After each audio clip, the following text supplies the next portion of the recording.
اليوم الوصفة اللي هي سندوتشات كبدة لحم الغنم مع سلطة الطحينة، سويتها بطريقتي، وهذا أول درس نظري وعملي من دورة خروف العيد. الدورة مجانية على سنابي، مفصلة فيها شرح وافي. هنا بحاول أختصر لكم على أهم النقاط اللي ذكرتها بالدرس.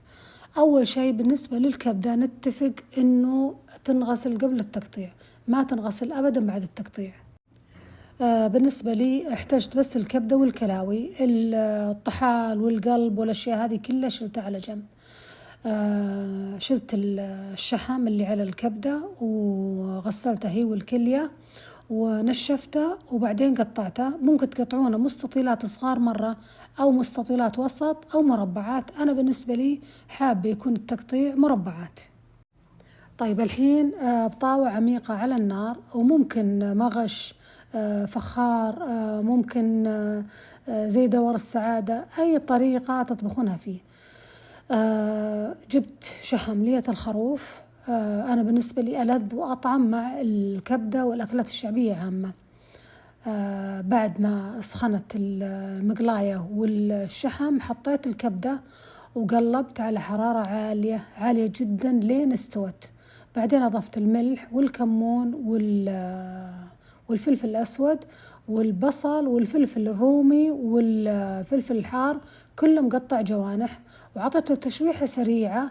أبي هالأشياء هذه تكون مقرمشة، ما أبي تصير ذابلة وطرية. ممكن تسوون الكبدة بالملح والفلفل الأسود بس. ممكن الكبدة هذه تحطونها بأسياخ حق الشوي، تلفون عليها الخلب اللي هو شحمة البطن، تشوونه على الجمر.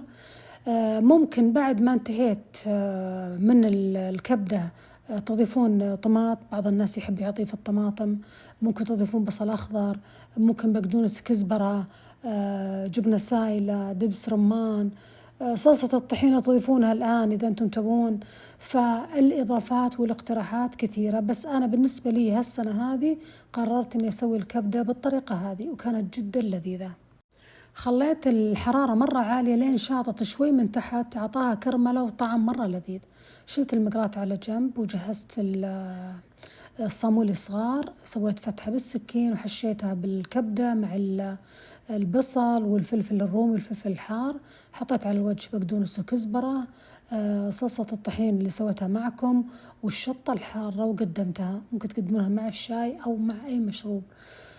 الوصفة لذيذة، اعتمدوها عندكم بأيام العيد. ممكن تقدمونها مع الخبز العادي، ممكن ساندويش زي ما أنا سويت، لكن الوصفة من ألذ وصفات الكبدة اللي سويتها معكم كل السنوات اللي فاتت.